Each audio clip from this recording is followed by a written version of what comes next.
February 3rd, 1945, Luxembourg. Dear Mom and Pop, if I don't write for a long period, it becomes harder and harder to pick up the pen and start. And the longer I procrastinate, the harder it becomes to make a beginning. Further, we've been so busy with the damn krauts that connected thought has been impossible. Ever present, too, is the problem of writing to people who have no close contact with the war. I've spoken often of this, I know. So often that perhaps you think I regard you as travelers so distant that you cannot comprehend anything that goes on. But when I tell you that even the men in the battery, 3,000 or 4,000 yards behind the front, have very little idea what the actual fighting is like, perhaps you'll understand my attitude. It's hard to believe, I know. I've talked myself foolish trying to persuade them how easy their life is compared to that of the true frontline soldier. But I swear, they don't understand. I've put up for months with their whining about the cold and the snow and all the physical and spiritual hardships attendant on this lousy mess. But one of these days I may just lose patience and punch one of them in the face and walk away without a word. It's really a struggle between the animal and whatever good there is in men, this business of fighting. And the closer you get to the point where one guy points his rifle at another guy and pulls the trigger, the more violent the struggle becomes, and the harder it is to preserve even a trifle of human decency and dignity. But it is there, no matter how rough the going. Most often, I believe, it is involuntary. An example. Time after time, I've had to stop myself from helping wounded men. I have stopped to help several times when I really shouldn't have, at the cost of my own men and the infantry whom we happen to be supporting. A specific instance. One afternoon, not long ago, we came into a place right after I'd prepared it with a few volleys, and the 47s had worked it over a little bit. Everywhere there were buildings burning. The GIs were clearing out houses, rifle and machine gun fire all over the place. Then just as we were about through this inferno, the crowd started to shell. It was just a little place so they could pinpoint it and really pour it on. I was at the company commander's side, moving from one bit of shelter to the next, and we passed a barn.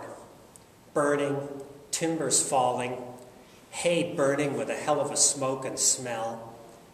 And inside that barn were 3 horses, chained, shifting restlessly as the fire singed their hides. One at a time, I unchained those horses and led them out of the barn. And what for? They weren't my horses, and I'm no great animal lover, and besides, there were more important things to do. I wouldn't tell anyone of such a thing because they might not understand. Believe me, though, for my part at least, such actions are completely spontaneous and unpremeditated. That's not what I meant to say at all, but there it is. In all of this, there do seem to be occasional beams of hope and cleanliness. I recently experienced the healing warmth of one of these beams. An axle broke on a truck that was transporting me through the city of Luxembourg. And sheer good luck led me to knock on the door of some people whom I might call friend. I spent 2 nights in the intervening day with these very good people. How good to sit in a lighted room, listening to the radio, talking with intelligent people, and then going to bed between clean, white sheets. My only problem was slowing down their constant stream of hospitality. I hope I can see them again. Good night, Anton. February 18th, 1945, Luxembourg. Dear Mom and Pop, in my last letter, I promised to tell you how I came to be awarded the Bronze Star. Well, I just finished writing to Leon about it, and the story's getting a little stale. So I'll be brief this time, if you don't mind. It was some time ago, when we were fighting up around Bastogne, and one day I found myself in the woods ahead of town, working with Company C of the infantry. My crew consisted of 2 men, a sergeant and a PFC, both of them new to the crew. Our task was just to clear the stretch of woods in front of us. We joined the does of C Company and began pushing forward. Almost simultaneously, the woods became a crashing, roaring bedlam, full of mortars and artillery shells and goddamn krauts with schmeissers and machine guns. Slowly we pushed forward, my 2 buccos becoming more and more reluctant to move with each stage, until I was spending most of my time prying them out of holes.